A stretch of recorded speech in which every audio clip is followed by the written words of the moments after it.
Welcome to Not So Silent, August 20th. I am joined with Sean Phelps in Kansas City, Chris Hertigan in St. Louis. We're going to say what you can't. We think we're right. I wouldn't bet on it, though. On today's show, we have a ton of stuff. COVID is heating up in the news. I don't know if that's accurate, but the media is going to tell us it is. We're going to talk a lot about some university changing their policy to remote learning, elementary schools, and so on. We'll get into our sports updates of the week. Serious or Satire is back with Sean, and we will have more prognostication and some updates on previous prognostication, as well as our top five benefits of having your students home for school instead of actually in school. Top 5 benefits. I know you're surprised there are any, but top 5 benefits. All right. So first, I'm going to ask for a plea from everyone who's listening. Please, please, please do me a favor. Subscribe to our podcast, but make sure you share it to some friends. We were trying really hard to get this out there. So please go to our website, notsosilent.com. You can listen to the podcast, view our most recent YouTube podcasts, contact us, and so on. But please share our links to the podcast, whether you listen through Spotify, watch it on YouTube, listen on Stitcher, Apple Podcasts, however you use it. Please send it to a couple of friends. And also, please let us know what you think. Give us any feedback. We are open to it all, especially how amazing I am and how bad the other two guys are. So today's show is brought to you by Six Kids Construction. Six Kids Construction is a interior-exterior painting company in St. Louis. If you want to turn your house into a home, please look up Six Kids Construction. That's the number 6, kidsconstruction.com. All right, Sean, let's get into the COVID updates. What do you got for us? Yeah, so I took a look at Johnson County because that's where I live. So Johnson County, Kansas, and really started combing through the data. I found some good data on their public Tableau site, and we just shut down our schools. So our schools just got shut down because of COVID. Everyone's starting the semester off remote, and so it really made me want to go take a look at this and go, wait a minute, is this thing picking back up? So here's what I found. So we have almost 7,000 positive cases since COVID started, and it's a county of about 600,000 people. So you got about 1 in 1,000 people, or about getting positive test results for COVID. Now, we don't know if everybody is tested. So you want to look at, how many deaths, how many hospitalizations, what's the age demographic breakdown. So I found all that data for our county.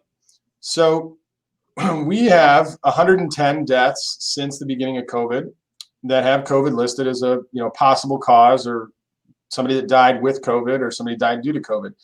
110. Of those 110 deaths, 101 of the 110 were above the age of 70. 17 of them were 70 to 79 years old. 84 of them were above the age of 80. We've had 9 deaths under the age of 60, or under the age of 70, rather. Under the age of 60, we've had 3, and there have been none under the age of 20. We got 1 in the 20 to 29 bracket, 0 in the 30 to 39 bracket, 2 in the 40 to 49 bracket.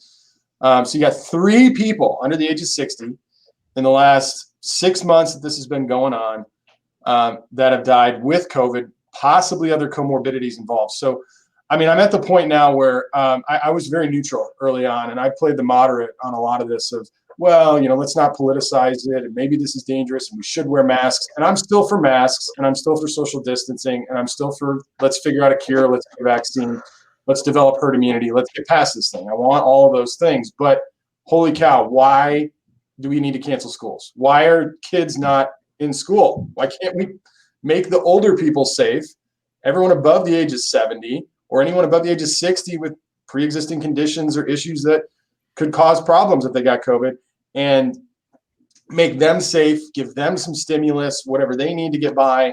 But why is this affecting the entire community in the way it is? So, Sean, how many teachers do you think are above 70 years old and teaching K through 8? I haven't looked into that. Do you know? I don't. I can't imagine it's a lot. It is a portion, though. It's not none. Yeah. But first of all, welcome to the party. I'm glad now that this is personally affected you. You understand the problem, right? I think what I think is a lot more when they can't figure. There are certain school districts who are forcing the teachers to go in and teach from school, even though the school is remote. And what is the major cry from all the teachers? What am I supposed to do with my kids? And I'm going, oh my gosh, welcome to all of our world. What are we supposed to do with our kids if it's you're at home? I know a woman, she's a lawyer, quit her job because she's got to watch her kids. Like, she had to quit her job. She's a lawyer. Yeah, I mean, it's absolutely back about 50 years. Yeah, right. Talk about a resurgence of the Me Too movement is going to pop up when all the, in fact, I read an article. The headline was all the women, are starting to go back because they have to teach their kids. They're having to leave their jobs to stay at home for their kids now because kids aren't in school. I mean, it's crazy. And my belief, we are kicking the crap out of this disease. I find it interesting, the amount of politicization of Biden, well done. of this disease. For instance, which state have all of us been hearing just massive amounts about, they sent everyone back to school, they opened up too early, everything else? Which state? Florida, Georgia. Which state have you not heard about that opened up at approximately the same time as all the Republican states and has had many students back in school? New York. No. Colorado. No one's talking about it. No, of course not. No one's talking about it. Why? Because it's not a red state. But Colorado opened up, not all schools. There are plenty of schools that are closed. I know I don't need a bunch of hate mail saying this school district's closed, but there are even Detroit Metro schools that opened up this week with your basic smart policies. When the kids get to the crossing guard checks their temperature. Same thing that happened to me yesterday when I went into the doctor. I got my temperature checked and so on. Think about what place is it really dangerous for this disease? A place where there's old sick people, the doctor's office. What did they do? They didn't tell me I couldn't come in. They didn't send me in my own telephone booth. They checked my temperature and asked if I had any reason not to be there, any sickness, or had I been around someone who had a positive case. And then I went and sat down and I was separated from the other people and I had to wear a mask. Okay, I got a prognostication. I got to jump in with a prognostication, okay? All right. So let's say it's 80% of teachers, and I'm just going off of a recent survey in our town, that do not want to go back to school. We've all pretty much been in agreement that this is largely political, at least at the higher levels. But what percentage of the teachers that want to stay home are doing this because they're like, well, the longer that we damage Trump, the better chance we have of him not getting elected? How many of them are really knowledgeably being political about this versus like unknowingly being political, do you think? Unknowingly. I think a large portion are unknowingly. So what do you think? They just get fed their information from teachers unions from the left, and then that's pretty much it. They just toe the line, right? 100%. I think it is all a mainstream media.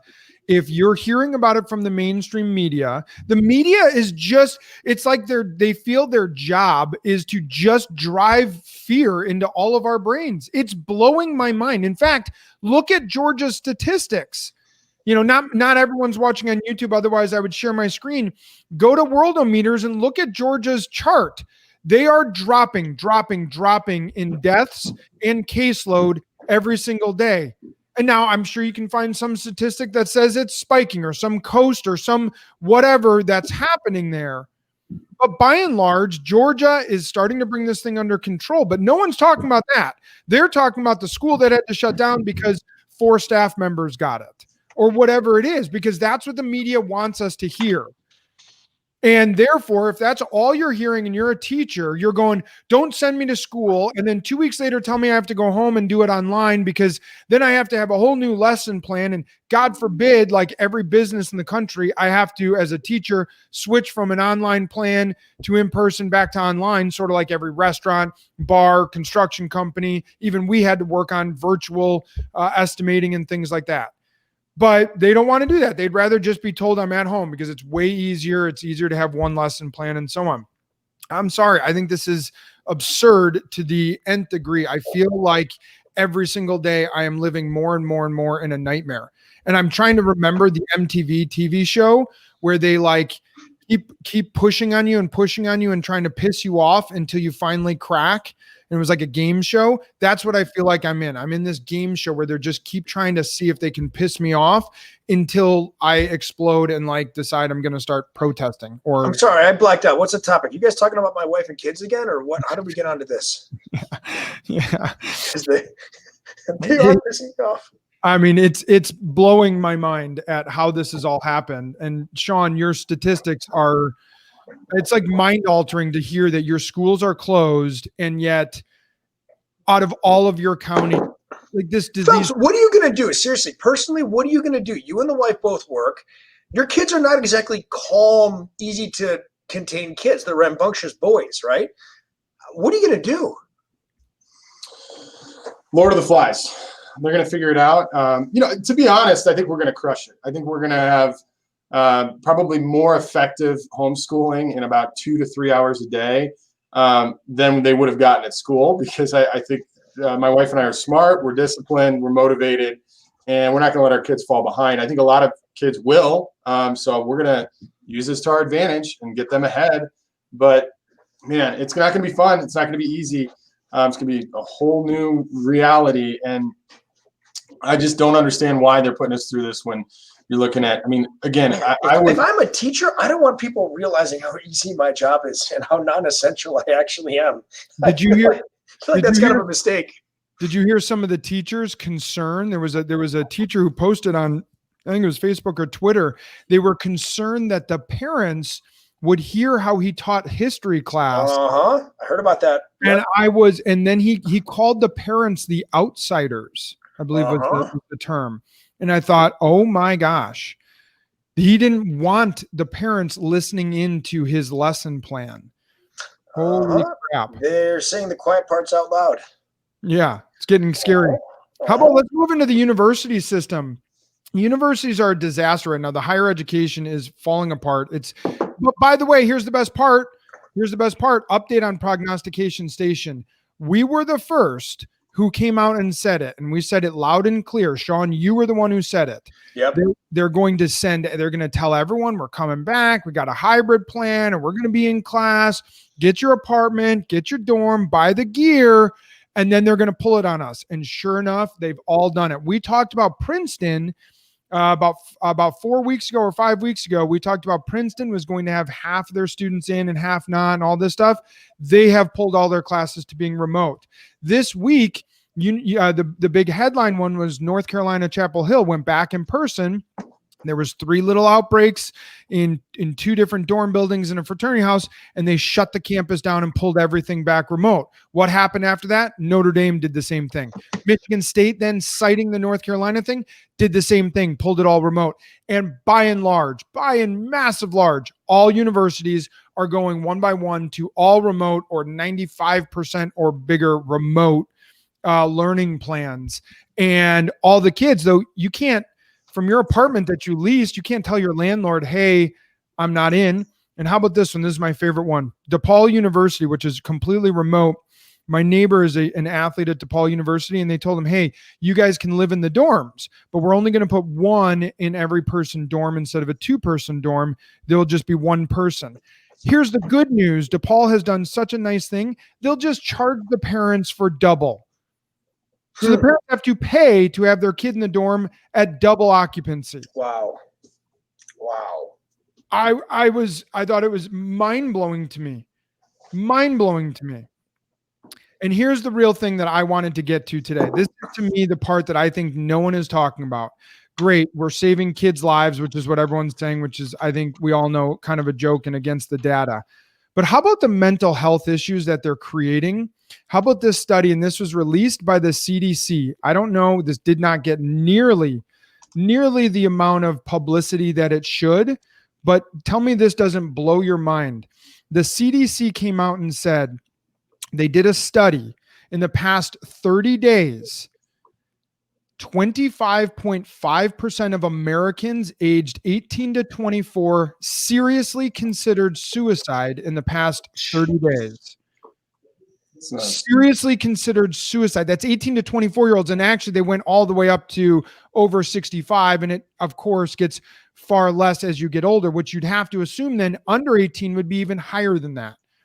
think about that. If we were to use that data and just make an assumption that same number went to high school students, 20 or 25% have seriously considered suicide in the past 30 days. Does that not blow your mind and scare the crap out of you? Well, it doesn't blow our minds because we called this a week or two ago. We talked about this and the unintended consequences of having kids not be in school. Now, I don't want to take a page out of that Democrats' playbook when we start seeing suicides in school going, well, there's blood on your hands and you should resign. I mean, look, I'm not gonna play that game. But to pretend that there are not other consequences that are going to happen because of this. And look, let's add to this. I'll be the first to say my wife and I have had some significant fights. And there's nothing wrong with us, but when we're trying to figure out how to like balance our jobs with our kids and hiring nannies and putting people in, having financial stress, like we're fighting more and the kids are seeing that more. And we have a pretty healthy relationship. I can only imagine where there are less stable relationships, what's happening in the household right now when it comes to finances and managing all this. Yeah. It's only going to get worse. Yeah, I mean, Sandra, and I had a little bit of I snapped at her because we're debating moving. We're going to move out of state to a place that does have open schools because this is just getting out of control. We're living in an area where not only schools, but they're trying to shut down most sports, most youth sports. In fact, they did shut them down. And then our youth football program had come up with a policy that fit their measure of 50-person on a field at a time and all this crap. And just yesterday, they came back and revised it and said, never mind, on 50, it's down to 25. So now everything had to be redone, all the pods, you name it. I mean, this is out of control. It's going deeper and deeper. And we all talk about how it's political, and I'm sure it is. I don't think that everything has this political angle, but again, they're hearing about it from the left-wing media that's driving this narrative to them. It's just mind-blowing to me. I just don't get it. Speaking of pods, so we're organizing pods where we have somebody, like not a tutor, so to speak, but somebody to watch 6 or 7 kids at a time, just make sure that they're online for the 6 hours on these Zooms like they're supposed to be and doing their work.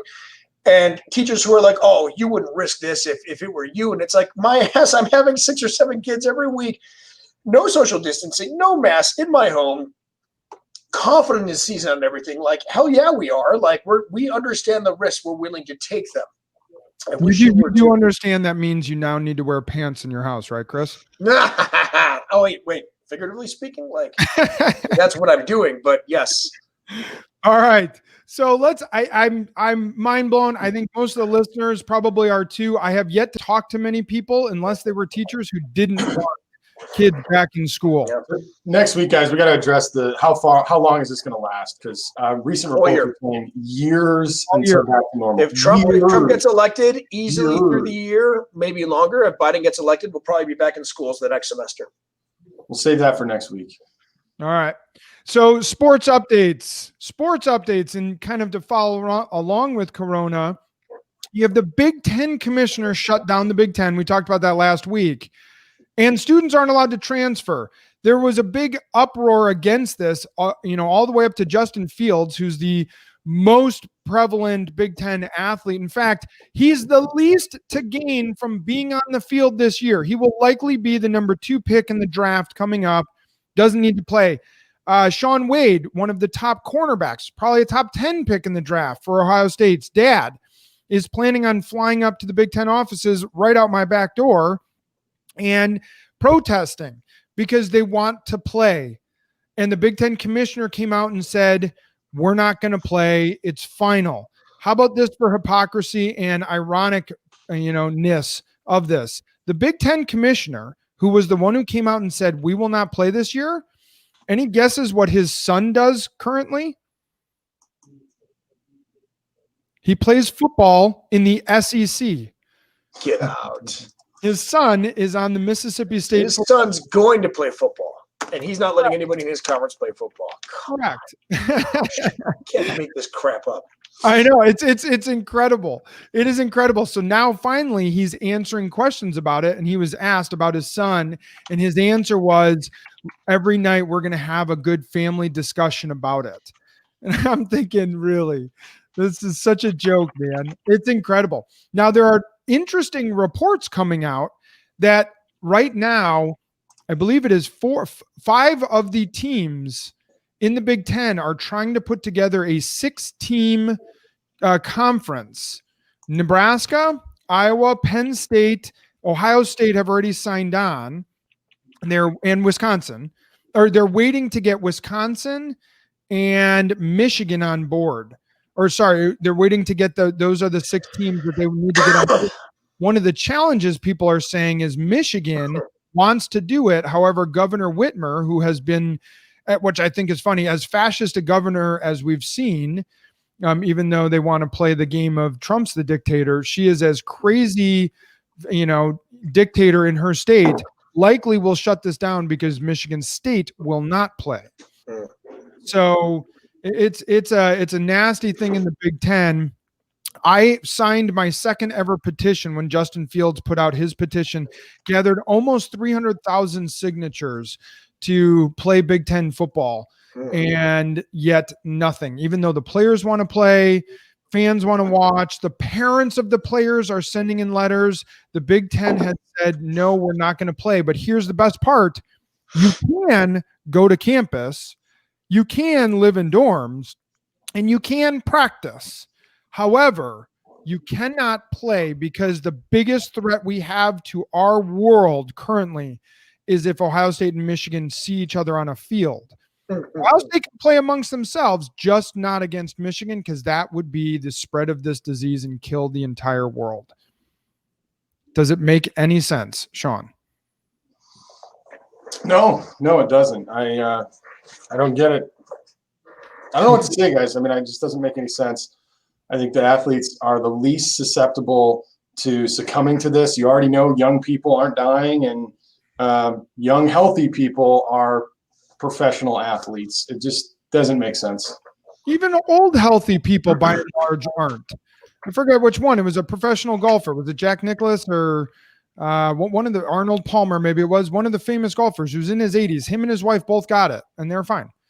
I mean, these guys are far more at risk of having health damage from CTE than they are from having knee surgeries, shoulder surgeries. All those are way more damaging their bodies than a respiratory infection that they fight off and build immunity to.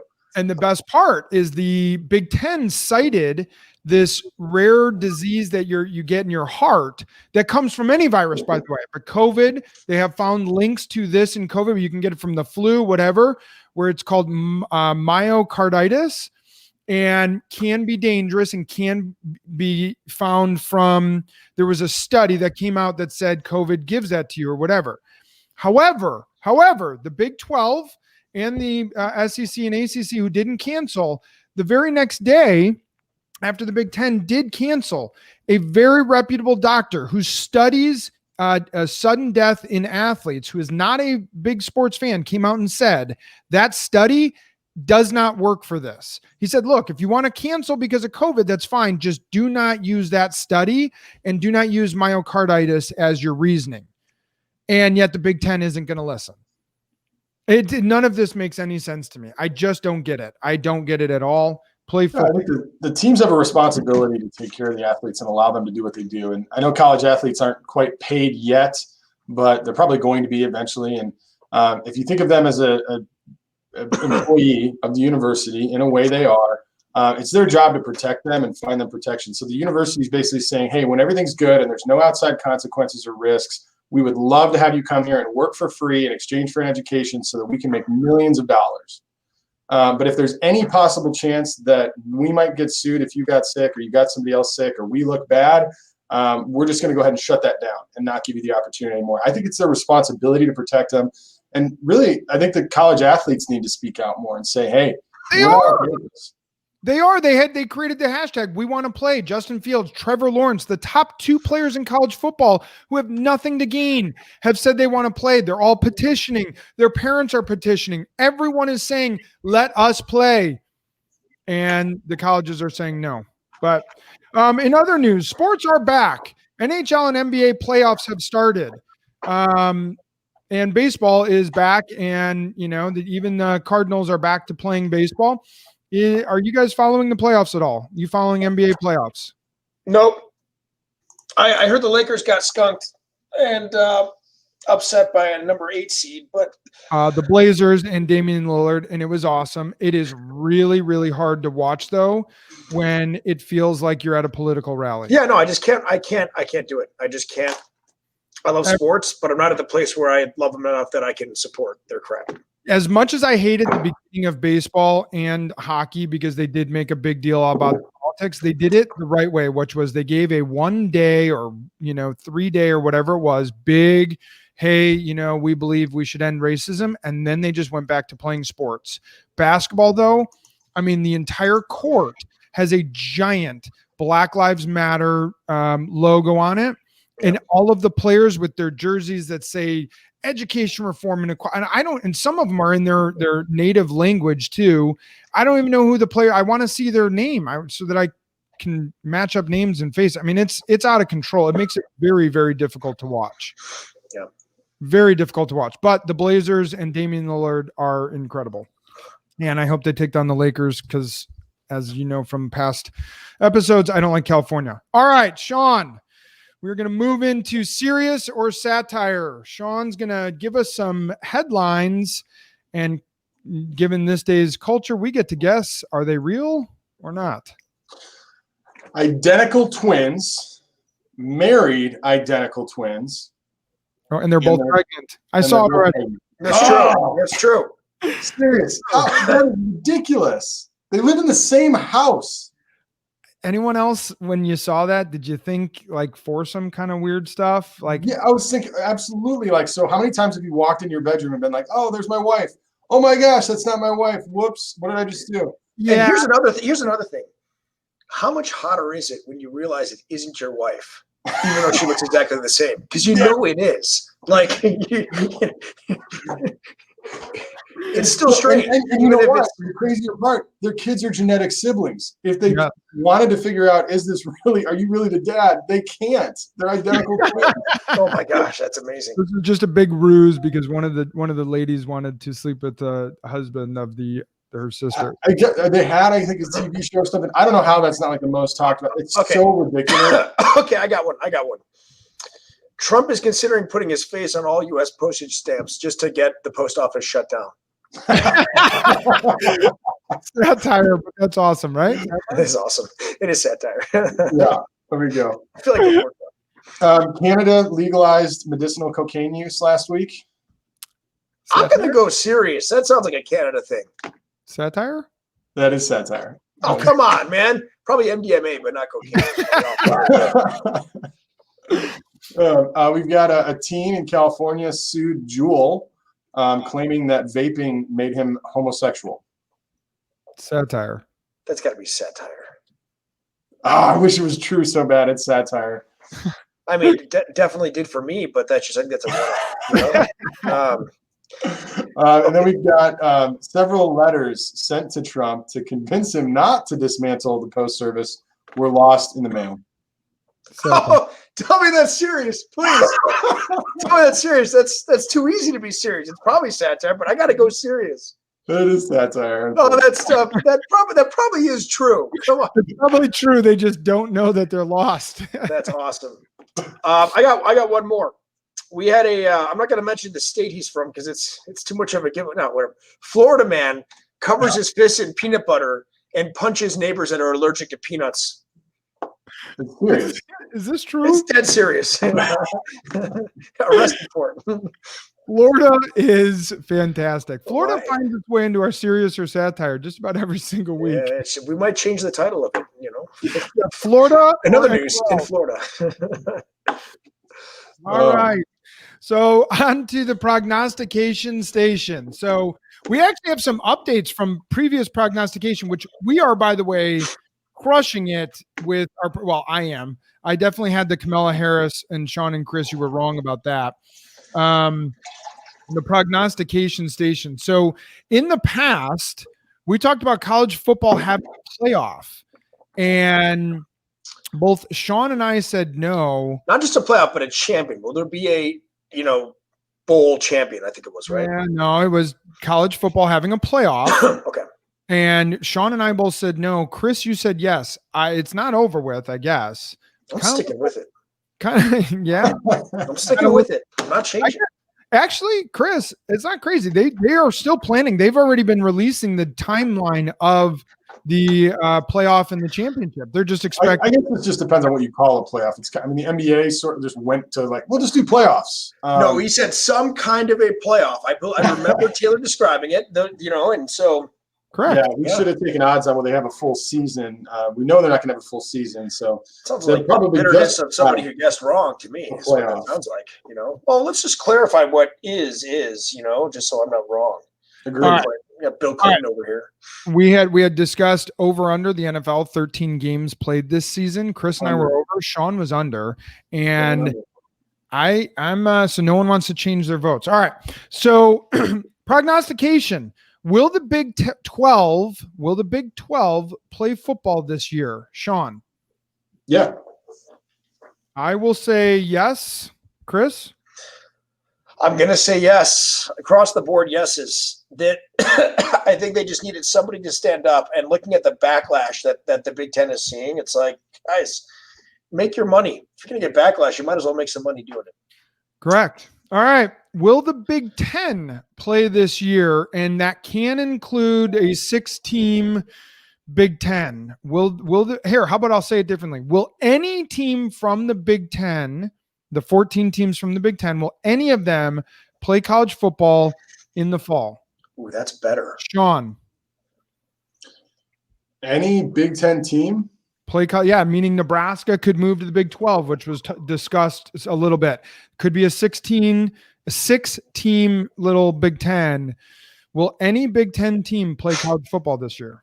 I'm going to go no. Chris? I'm going to say yes, and I would say Ohio State would be the first one I would pick. Haven't they legalized football in the entire state, and it's just the Big Ten shutting down Ohio State football? No, I got to believe they're going to jump ship. I'm going to say yes as well. I think there's a potential of a 6-team. There's the potential of Ohio State, and there's the potential of Nebraska. I think all of that might happen. And how about Iowa and Iowa State? Iowa's in the Big Ten, can't play. Iowa State's in the Big 12, can play. Yeah. And Iowa wants to play. All right. Will the ACC play and the SEC? We're not going to split them up because we'll just assume that they go hand in hand. Sean? Yeah. I say yes. Chris? Yes. All right, so we're all yes on those. The only difference there was Sean says no Big Ten team will play. All right. Who will be in the NBA Finals? What will be your NBA Finals matchup, Sean? I don't even know how it works, honestly, anymore. Is there conference playoffs? Are we still splitting the conferences, 1 through 8 seed? Is it a big hodgepodge? No, it wasn't that different, dude. They just didn't bring every team to the bubble. They brought most teams to the bubble, had 8 play-in games to see who the top 8 seeds would be. There was a 9th seed that could get in, but whatever. Now they're just in the playoffs. The top 8 in the West versus the top 8 in the East, and they're in the playoffs. It's regular. Ooh, I'm going to go Lakers Celtics. All right. So, dating back to the 80s there.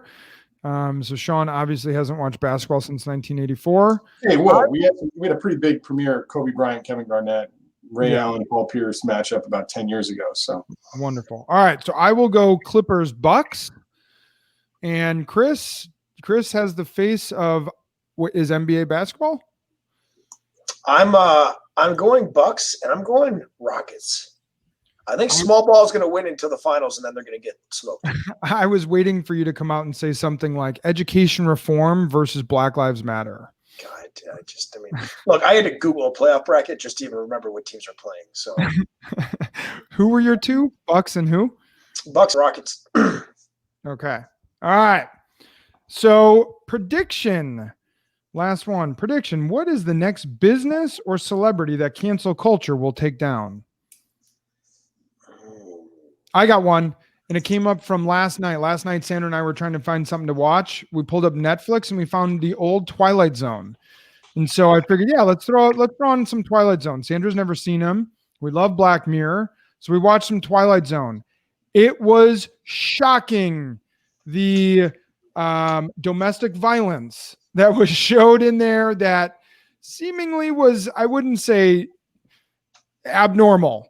And we both said, how did this get through the Me Too era? It blew our minds. Did the person have to be told twice? I think that's the barometer you're looking for in canceling the show or not, because most people agree. It was Twilight Zone. I could see that getting canceled. If anyone from the left were to watch an episode, they would be shocked. Sean or Chris, celebrity or business that's about to be canceled? Clint Eastwood. Oh, yeah. Yeah, he's yeah. All right. So I'm sure he'll have to come out and apologize very soon. Oh, and he won't. And it'll be amazing. And he'll go through the roof with sales. By the way, anyone listening, go check out what happened with Tom Brenneman, the radio. Yeah. He's got canceled yesterday. He's done after. What happened there? Last night on the Reds broadcast, he did not realize he was on air, and he used a racial slur. It was the F word. Homophobic slur. Sorry, not racial. Homophobic slur. The F word for homophobic slurs. Capital of the U.S. He was on air, and then he had to come out with a very, very impassioned apology. But I thought it was kind of educational, because what city were they in? Well, that's the interesting. They were in Kansas City. Really? Because I live in Kansas City. I did not know that we were that. Well, hang on. I don't know if they were in Cincinnati or Kansas City, but I did see they were playing the Royals. I looked that up because I was trying to figure out what he was talking about.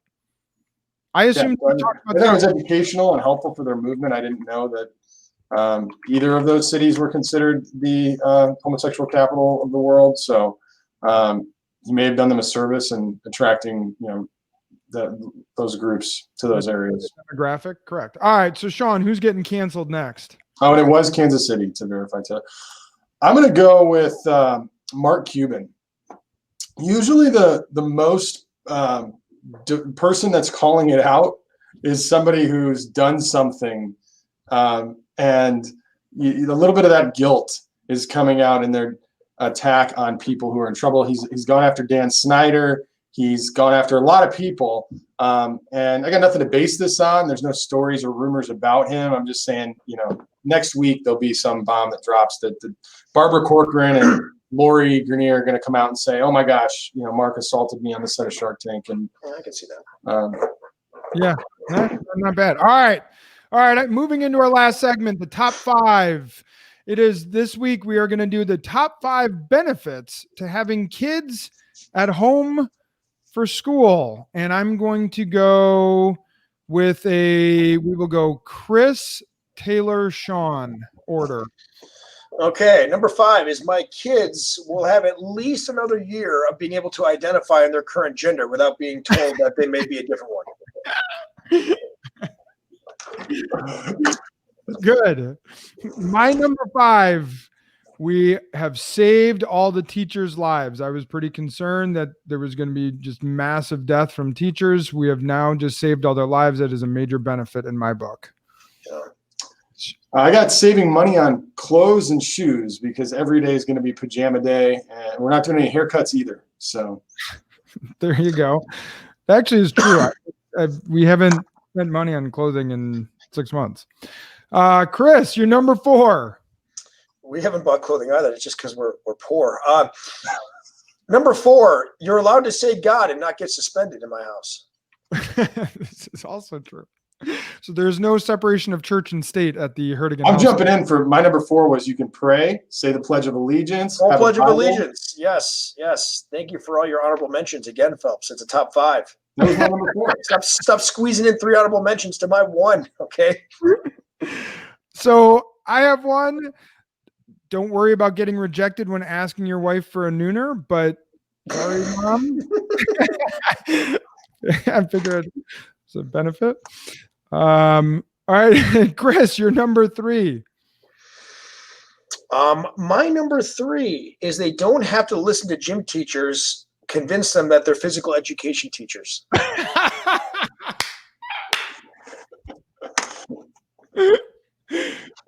All right. A lot of confusion there.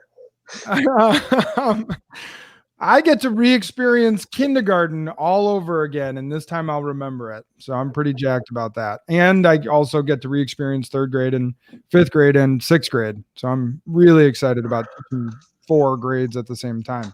Sean. No school fundraisers. That's true. And no teachers' gifts. No. Well, they'll probably still expect teachers. You got a theme here. I'm all about saving money. All right. Chris, you're number 2. Well, I get to learn how to appreciate and understand that teachers who are, on one hand, underpaid and uber important are also non-essential workers at the same time. And I get to learn about that divine tension that exists between they fuel the entire economy and everything, yet are not essential enough to actually work their jobs in person. And I'm just jacked for that. It's quite a paradox. All right. So my number 2, my kids will get to follow in the footsteps of the Menendez brothers, and now they can actually claim temporary insanity. So you might need to be old enough to know what that means. I've also got child violence as one of my top 5. And number 2, your kids can't get suspended or expelled from school because they're not in school. Oh, they absolutely can. Absolutely can be expelled. Can I send them to in-school suspension where they get out of homeschool? Corporal punishment's coming back. I did say I was going to just send my kids to the school building and see what happened. But all right, Chris, you're number 1. Yeah, I was just going to say we subscribe to the Adrian Peterson philosophy of child education and rearing. Number 1 is voting becomes easier, as it took me a whole of 17 minutes to learn how to teach the entire first grade to my kids, realizing that I do not need to vote for any future funding of teacher salaries ever again. All right, my number 1, nothing. This sucks. Number 1, I get to teach my kids at their level, not the dumbed down version that they get at school, and they're going to crush the competition. Yeah, sure they will. Hey, Chris, new prognostication. How long until Sean and Tiffany go clinically insane? I've met his kids, and they basically act like a velociraptor 8 hours a day and a Tyrannosaurus Rex the other 17. It's just a straight roar all the time. Somehow in there they're doing math, like Sean says in wrestling, but it's just every time I'm on the phone, I'm like, oh my God. Hey, any chance you can do some math? Because 8 plus 17 is 25 hours a day. Well, his kids are pent up. His kids might need a couple nooners from our younger ones, maybe release some tension. All right. On that note, please, everyone, go to notsosilent.com. Go to contact us. You can email me all of your upset feelings on Chris Herdigan and his comments from this episode. But go to notsosilent.com. Like us and subscribe to us on Apple Podcasts, Spotify, Stitcher, YouTube, do all the rest. Please share the podcast. We love doing this. We do it for fun. We do it for free, but we'd love to have as many listeners that we can communicate with. So please share with us. That's it for August 20th. Goodbye.